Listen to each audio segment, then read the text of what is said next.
ইতিহাসের পাতায় আরও একবার প্রত্যেককে স্বাগত জানাই।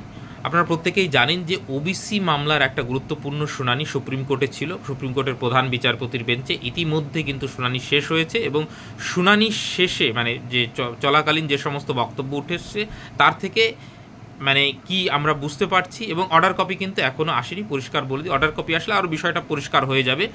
কিন্তু এই যে শিক্ষা ব্যবস্থার পুরো 12টা বাজিয়ে পশ্চিমবঙ্গের অবস্থা, মানে শিক্ষা ব্যবস্থার অবস্থা এই ওবিসি কেসের জন্য সব থেকে বেশি ক্ষতিগ্রস্ত হয়েছে। আপনারা জানেন যে ভর্তি, রিক্রুটমেন্ট সমস্ত কিছু এই ওবিসির জন্য বন্ধ হয়েছিল। এইবার কি হয়েছে আমি খুব সংক্ষেপে বলে দিই। আপনারা জানেন যে ইতিপূর্বে এই যে 2010 সালের পরবর্তী সময় যে সমস্ত সম্প্রদায়ের মানুষ ওবিসি তালিকাভুক্ত হয়েছিলেন তাদেরকে বাদ দেওয়া হয়েছিল, সেটা নিয়ে যত জলঘোলা চলছিল এবং রাজ্য সরকার সেইটি নিয়ে কোর্ট কেস শুরু করে। প্লাস সেই সঙ্গে নতুন করে আবার একটা ওবিসি যাদের তালিকাভুক্ত করা হবে তাদেরকে নিয়ে একটা সার্ভে করা হয় এবং একটা নতুন তালিকা 140টা, মানে আগের 66টা, মানে 2010 সালের আগের 66টা সম্প্রদায়ভুক্ত মানুষ এবং পরে আরও কিছু যোগ করে টোটাল 140টার মতন নতুন ওবিসি তালিকা দেন যারা হচ্ছে ওবিসি সম্প্রদায়ভুক্ত হন। এইটা নিয়ে আবার কেস হয়, যে বলা হয় যে রাজ্য সরকার ঠিকঠাকভাবে সার্ভে করেনি, স্যাম্পল সাইজ খুব ছোট, এই ধরনের বিভিন্ন অভিযোগ এবং পুরো প্রসেসটা, মেথডটা মানা হয়নি।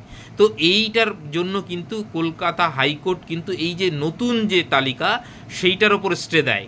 66টার কিন্তু উপর স্টে নয়, আগের যে 66টা সম্প্রদায় তারা ওবিসি রয়েছে, কিন্তু পরে যেগুলো নতুন করে যুক্ত করা হলো সেইটার উপর স্টে দেয়।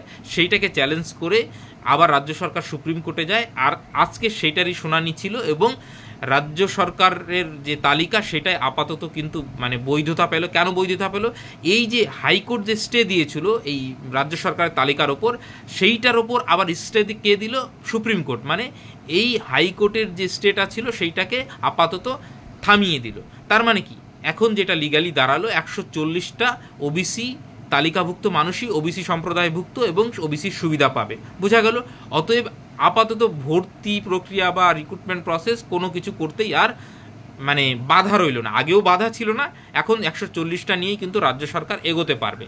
এবং আরও শোনা যাচ্ছে যে এইটাকে আবার কলকাতা হাইকোর্টে প্রধান বিচারপতির কাছে ফেরত পাঠানো হবে এবং বলা হবে যে একটা বিশেষ বেঞ্চ গঠন করার কথা বলা হয়েছে এবং সেইখানে সময় বেঁধে 6 থেকে 8 সপ্তাহের মধ্যে, মানে 2 মাসের মধ্যে জন্য, কারণ বারবার কপিল সিব্বাল বলছিলেন মানে রাজ্যের আইনজীবী যে এই ভর্তি নেওয়া যাচ্ছে না, তারপরে মানে কলেজের ভর্তিগুলো আপনারা জানেন পুরো বন্ধ রয়েছে, রিক্রুটমেন্ট প্রসেসগুলো বন্ধ রয়েছে। তো এই বিষয়টা তুলে ধরার পরে সেটা দ্রুত নিষ্পত্তির জন্য 6 থেকে 8 সপ্তাহ সময়। এবার সেইটা আবার কি হবে আমরা জানি না, আবার হয়তো আবার সুপ্রিম কোর্টে যাবে কিনা।